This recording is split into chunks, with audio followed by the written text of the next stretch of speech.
Assalamualaikum warahmatullahi wabarakatuh. Selamat pagi semuanya. Hari ini kita akan belajar tentang teks laporan hasil observasi untuk mata pelajaran Bahasa Indonesia dengan saya, Ibu Rahma.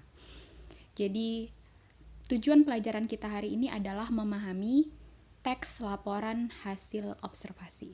Jadi sebelumnya, saya akan menjelaskan tentang apa itu observasi. Jadi menurut Kamus Besar Bahasa Indonesia, observasi itu artinya peninjauan secara cermat. Jadi, jika kita sinonimkan atau arti kata yang hampir mirip dengan peninjauan, jadi itu istilah observasi hampir sama maknanya dengan meninjau, melihat, mengamati, atau menyelidiki. Sementara teks itu artinya tulisan. Jadi kalau teks laporan hasil observasi secara sederhana bisa diartikan sebagai tulisan laporan hasil pengamatan, ya. Oke, kegiatan observasi ini sering sekali kita lakukan sehari-hari. Jadi kegiatan ini bisa dilakukan secara langsung dan bisa tidak langsung. Jadi secara langsung, observasi yang kita lakukan itu biasanya dengan kegiatan melihat, mendengar, mengamati, melakukan, ataupun merasakan. Jadi langsung kita alami, langsung kita lakukan. Yang tidak langsung, observasinya itu bisa dilakukan dengan membaca, mendengarkan, atau mendapatkan berita. Sebagai contoh, di bawah sini ada gambar gajah. Kalau kita melakukan observasi langsung, kita harus melihat gajahnya langsung. Misalnya, kita ke kebun binatang. Baru kita tahu gimana bentuk gajah, bagaimana telinganya, bagaimana badannya, dari mana asalnya. Misalnya, makanannya apa, tinggalnya di mana, seperti itu. Itu kita harus lihat secara langsung. Lain halnya dengan observasi yang tidak langsung. Observasi yang tidak langsung itu, contohnya kita melihat film atau dokumentasi di televisi misalnya, atau di internet mengenai kehidupan gajah, bisa jadi. Jadi ada perbedaan antara yang langsung dan tidak langsung.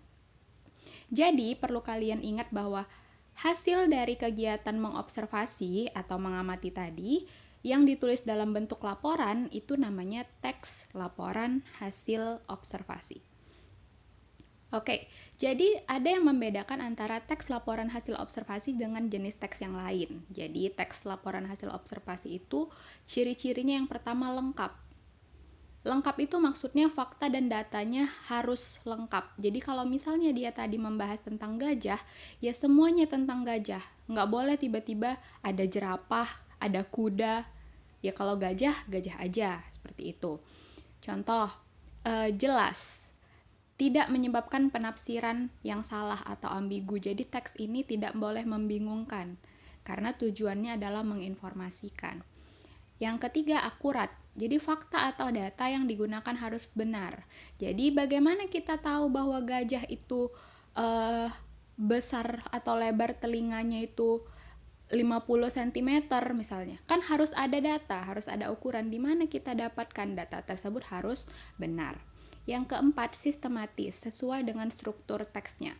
Yang kelima, objektif. Nah, objektif ini artinya apa adanya. Jadi, apa yang kita lihat, apa yang kita dengar, apa yang kita rasakan, atau apa yang kita baca dan kita temukan, berita itu harus kita tuliskan sebagaimana yang sebenarnya. Jadi tidak boleh ditambahin atau dikurang-kurangi. Sebagai contoh, silakan kalian baca teks tersebut. Bisa kalian jeda video saya untuk membacanya sebentar. Baik, saya lanjutkan. Jadi, dari teks itu ada beberapa informasi penting yang bisa kita ambil. Di antaranya, yang pertama, virus corona adalah virus yang menyerang sistem pernafasan. Ini ada di paragraf teks yang pertama. Yang kedua, corona bisa menyebabkan gangguan ringan pada sistem pernapasan, infeksi paru-paru berat hingga kematian. Silahkan dilihat di paragraf pertama juga. Yang ketiga, COVID dapat menyebabkan gejala ringan termasuk pilek, sakit tenggorokan, batuk, dan demam. Ya, itu ada di paragraf ketiga. Yang keempat, sekitar 80% kasus dapat pulih tanpa perlu perawatan khusus. Yang kelima, seorang lanjut usia dan orang-orang berpenyakit bawaan lebih rentan untuk menjadi parah. Itu ada di paragraf ketiga.